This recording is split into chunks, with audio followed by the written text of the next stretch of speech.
Hello everyone, welcome to back my channel. I hope everyone is having a wonderful day. Before starting the video, please go ahead and hit the subscribe button. As Audra drinks alone in the jazz lounge, Holden approaches and says it looks like she could use some company. She informs him that she's waiting for someone, so he should move along. He assumes she's waiting for Nate's new rival, Kyle. Annoyed, Audra tells him this is none of his business. Besides, it's not what he thinks. He starts speculating on what they could be discussing. She says this is boring. She wants to forget what happened between them in LA, but he keeps showing up and making it harder. Claire and Kyle walk into the athletic club, chatting about her learning something new from her grandmother daily. Some cocky new exec at the company was trying to mansplain a real estate deal to Nikki without realizing she set it up.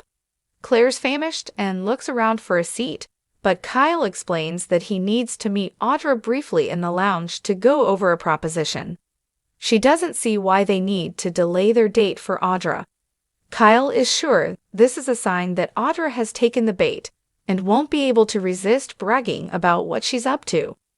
Then he can take that information and turn it against her. Kyle's sure this is the simplest way to neutralize Audra. Claire seems unconvinced and wonders if she should tag along and referee. Her boyfriend would love that, but is sure that Audra will be more candid if it's one-on-one. That's what has Claire worried. Kyle promises there is nothing to worry about, and he'll be back before she knows it. Entering the lounge, Kyle spots Audra and Holden together. When he interrupts, Audra explains they both live at the club, so it's hard not to cross paths. Holden takes the hint and heads upstairs. Kyle assumes that Holden is still eager to revive his business history with Audra. She suggests he not read anything into that. Kyle admits he was surprised by her text, especially since she keeps worrying him that she will blow him out of the water. "I just love to shake things up," Audra says. She explains there is already a lot of buzz about how Vibrant could be a real game changer for the industry. Kyle hasn't been hearing it. Audra explains that if they're smart, they can control the narrative by playing up the competition between their companies. "We make it the perfume war of the century," she suggests. "Everyone will want to check out the products in the battles for beauty. They can exploit their acrimonious past and be the new McDonald's versus Burger King, hiring influencers to argue about them." Kyle admits this is intriguing, but it benefits Vibrant, not Jabot. She's sure this could give his company a much-needed refresher. He's not buying it.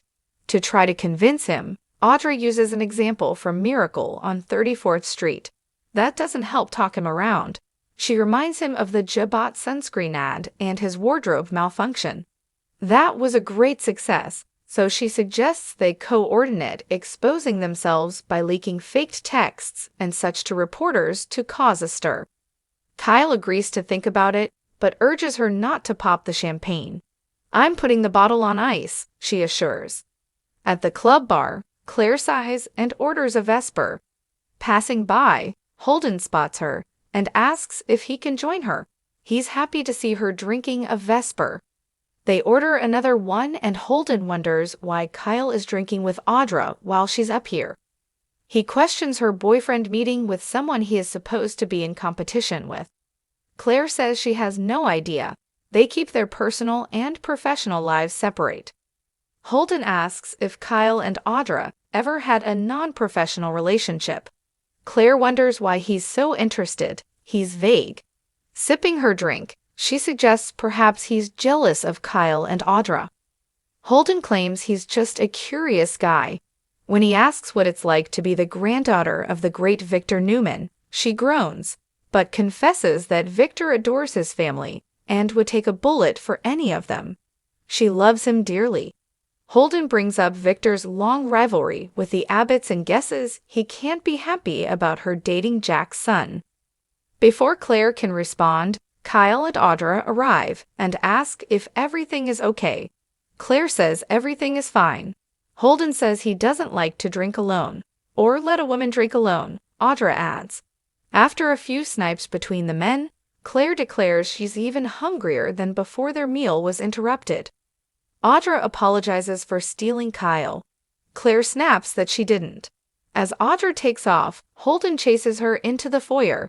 He asks her to clarify if she's actually planning to work with Kyle or set him up to fail.